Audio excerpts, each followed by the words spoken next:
آج تو میں یتیم ہو گیا. حضرت ابو بکر نے بلال کو گلے لگایا, کہا بلال تو اکیلا یتیم نہیں ہوا, پوری امت یتیم ہو چکی ہے, پوری امت یتیم ہو گئی. لیکن حضرت بلال رضی اللہ تعالیٰ عنہ کو کیا فرمایا, کہا بلال اذان دے دو, ظہر کا وقت ہو رہا ہے. حضرت بلال نے کہا ابو بکر میں اذان نہیں دوں گا. کہا نہیں اذان دینی پڑے گی. کہا اذان نہیں دوں گا. کہا اذان دینی پڑے گی. حضرت بلال نے کہا ابو بکر کیوں میرا راز کھلواتے ہو, میرا ایک بھید ہے, بھید چھوڑ دو, مجھے اذان کے لیے مت کہو, لیکن میرا راز تو نہ کھلواؤ. حضرت ابو بکر نے کہا یہ اذان دینی پڑے گی اور راز کھولنا پڑے گا. حضرت بلال نے چیخ کر کہا میرا راز یہ, آج تک میں اذان دیتا تھا اشہد ان محمد رسول اللہ پر پہنچتا تھا, یا تو نبی کا چہرہ دکھتا یا نبی کا کمرہ دکھتا تھا, یا تو نبی کا چہرہ انور دکھتا یا نبی کا حجرہ طیبہ دکھتا.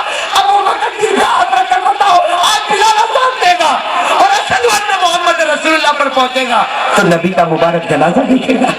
وہ ابو بکر جو چہرے کو دیکھ دیکھ کے تڑپا کرتا تھا, جو رو کے راتوں کو تڑپا کرتا تھا.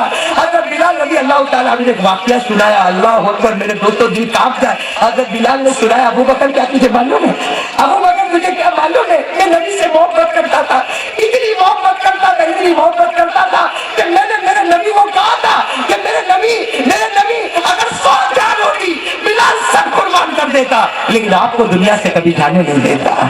میرے دوستو حضرت ابو بکر رضی اللہ تعالیٰ نے کیا فرمایا, سننا کیا فرمایا, ایک ہی جملہ کہا کہ بلال جو بھی ہو آج تیرا راز کھولے نہ کھولے اذان دے دے, میں نماز پڑھاؤں گا, یہ میرے نبی راضی ہو جائیں گے.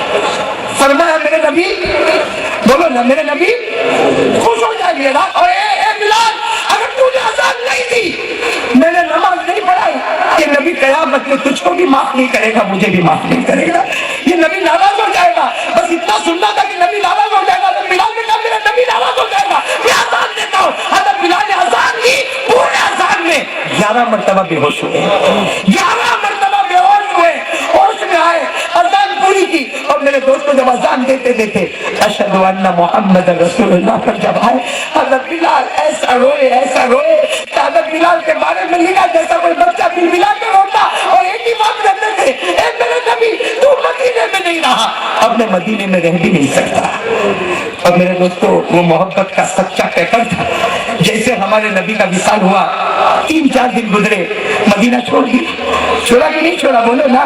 حضرت بلال نے مدینہ چھوڑ دیا, شام چلے گئے. شام 2 سال ہو گئے. کتنے سال؟ 2 سال ہو گئے. 2 سال ہو گئے ملک شام میں سوئے. حضرت بلال رضی اللہ تعالیٰ عنہ سوئے, خواب میں ہمارے نبی آئے اور کیا فرمایا, ما هذه الجفوہ یا بلال اما آن لک ان تزورنا. ہمارے نبی خواب میں آئے اور کہا بلال کب تک مجھ پر ظلم کرے گا. ہمارے نبی خواب میں کہہ رہے بلال کب تک مجھ پر ظلم کرے گا. بلال نے خواب میں کہا میرے نبی میں نے کب آپ پر ظلم کیا. کہا 2 سال ہو گئے مجھے ملنے بھی نہیں آتا, 2 سال ہو گئے مجھے ملنے نہیں آتا, کیا مجھ کو میری یاد نہیں آتی. میرے دوستوں خواب ختم نہیں ہوا اور حضرت بلال اٹھے, اونٹ پر سوار ہو گئے. اور میرے دوستوں سوچو وہ عاشق, وہ نبی کا دیوانہ کیسے نکلا ہوگا. ملک شام سے اپنے اونٹ کو دوڑاتے اور ایک ہی بات, لبیک یا رسول اللہ, لبیک یا رسول اللہ. اللہ کے رسول بلال آ گیا, اللہ کے رسول بلال آ گیا. تہجد کا وقت تھا اور بلال مدینہ منورہ پہنچے. میرے دوستوں بلال مدینہ منورہ پہنچے اور حدیث پاک میں جو لکھا میں کیسے سمجھاؤں میرے دوستوں. جب بلال مدینہ منورہ ہے, حضور کی قبر مبارک سامنے ہے, حضرت بلال کیا کہتے, میرے نبی تو نے مجھے بلایا میں آ گیا, میرے نبی تو نے مجھے بلایا میں آ گیا, تو نے مجھے یاد کیا میں آ گیا. اور قبر مبارک کی مٹی بنے کر اپنے چہرے پر بننے لگے, قبر مبارک سے لپٹ گئے, بہت دیر تک لپٹے رہے. پھر کسی نے کندھے پر ہاتھ رکھا. حضرت بلال پیچھے مڑے تو حسن اور حسین کھڑے ہوئے. میں نبی کے نواز, حضرت بلال نے دونوں کو گلے لگایا, کہا میرا نبی بھی تمہیں اسی طرح گلے لگایا کرتا تھا, میرا نبی بھی تمہیں اسی طرح گلے. حسن اور حسین کو گلے لگایا اور دونوں حسن حسین میرے چچا کہاں چلے گئے تھے, ہم آپ کو بہت یاد کرتے تھے. اور دونوں نے کہا فجر کا وقت ہو رہا ہے, آپ اذان دے دیں نا, آپ اذان دے دیں. حضرت بلال نے کہا میں نہیں دے پاؤں گا, میں نہیں دے پاؤں گا, میں نے وفات کے وقت اذان دی تھی, 11 مرتبہ بے ہوش ہوا تھا, میں اذان نہیں دے پاؤں گا. دونوں نواز نے کہا دینا پڑے گا. نواسا بول رہا ہے نا, نواز سے درخواست کرے. حضرت بلال نے کہا دوں گا اس لیے کہ تم دونوں کا دل ٹوٹے گا تو فاطمہ کا ٹوٹے گا, اور فاطمہ کا ٹوٹے گا تو میرے نبی کا ٹوٹے گا. اب میرے دوستوں حضرت بلال نے جو اذان دی, میرے دوستوں لکھا ہے جب حضرت بلال اذان دینا حضرت بلال نے شروع کیا, حقیقت میں مدینے کی زمین بھی ہلنے لگی, مدینے کی زمین ہلنے لگی, اور وہ عورتیں جو پردے میں تھی اور پکے پردے میں تھی, لیکن بلال کی آواز آئی, پردے سے عورتیں باہر نکلی اور کہا کیا ہوا, کیا نبی کا زمانہ واپس آ گیا؟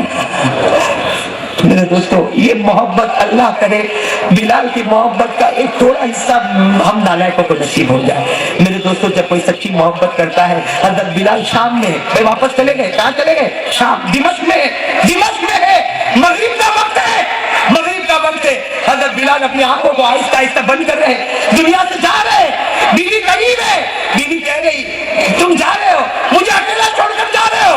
کہتے بیوی ہنس لے, تیرا اور میرا بہت خوشی کا دن ہے. بیوی کہتی ہے کیسا خوشی کا دن ہے؟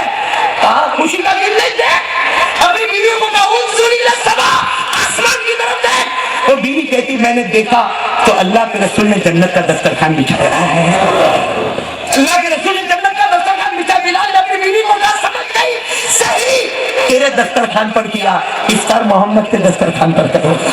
اور میرے دوستو مغرب کا وقت آیا, فرمایا میرا نبی میرا انتظار کرتا, میرا نبی میرا انتظار کرتا, دسترخوان مل چکا ہے, سارے صحابہ جمع ہو گئے. یہاں دمشق کی مسجد میں اذان ہوئی, یہاں بلال نے لا الہ الا اللہ محمد رسول اللہ پڑھا. میرے دوستو میں وہ ایک اذان, وہ تو نہیں, ایک نمو